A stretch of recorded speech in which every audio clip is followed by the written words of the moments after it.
నమస్తే ఉపేంద్ర గారు.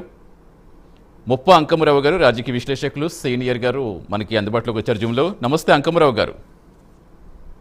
సార్ ఒకసారి మీ వాయిస్ చెక్ చేసుకోండి. ఎస్ వస్తుంది.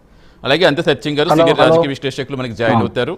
లింగం యాదవ్ గారు కాంగ్రెస్ స్పోక్స్ పర్సన్ కూడా కాసేపట్లో మనకి జూమ్లో అందుబాటులోకి వస్తారు. ముందుగా అంకమరావు గారు అసలు ఏం జరుగుతుందో అనుకోవాలి, నీటి యుద్ధాలు అనేవి ఎలా ఉంటాయి? ఇప్పుడు ఎన్నాళ్ళ నుంచో మీరు రాజకీయాలు చూస్తున్నా మేము చెప్పిన అవసరం లేదు. అంటే ఎంత ఇష్యూలు అవుతాయో.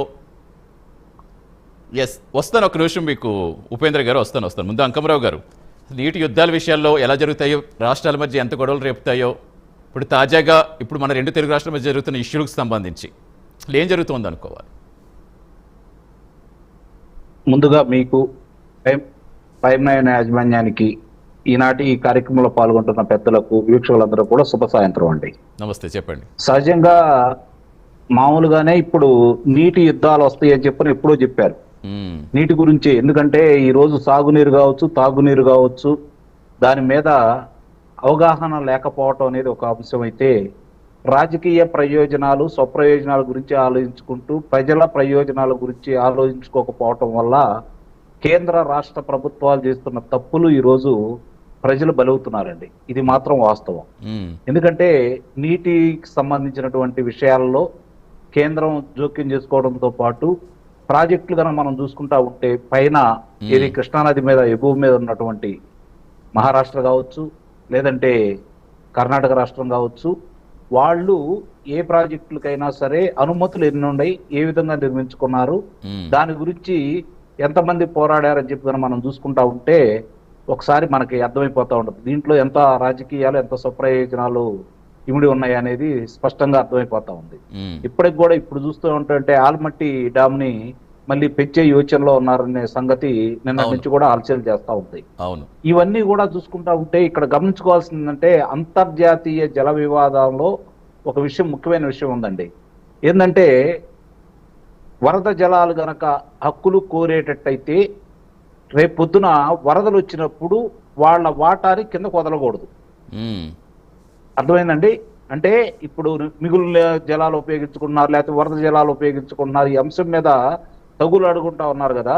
అది అంతర్జాతీయ జల వివాదాల్లో అది ఒక ముఖ్యమైన అంశం. కానీ దాని గురించి ఎవరు పట్టించుకోవట్లేదు. కారణం ఏంటంటే అప్పటికప్పుడు రాజకీయ ప్రయోజనాలను దృష్టిలో పెట్టుకునే, ప్రజల ప్రయోజనాల కంటే కూడా రాజకీయ ప్రయోజనాలు దృష్టిలో పెట్టుకునే ఇలాంటి కార్యక్రమాలన్నీ నిర్వహిస్తున్నారు. మనకు భారతదేశంలో ఈ రోజు సముద్ర పాలవుతున్న ఎన్ని ఒకసారి చెప్పండి. ఇప్పుడు 40 నదులు ఉన్నాయండి భారతదేశంలో. 19 లక్షల బోర్లు ఉన్నాయి నాకు తెలిసినంత వరకు. 40 నదులు ఉన్నాయి, 19 లక్షల బోర్లు ఉన్నాయి.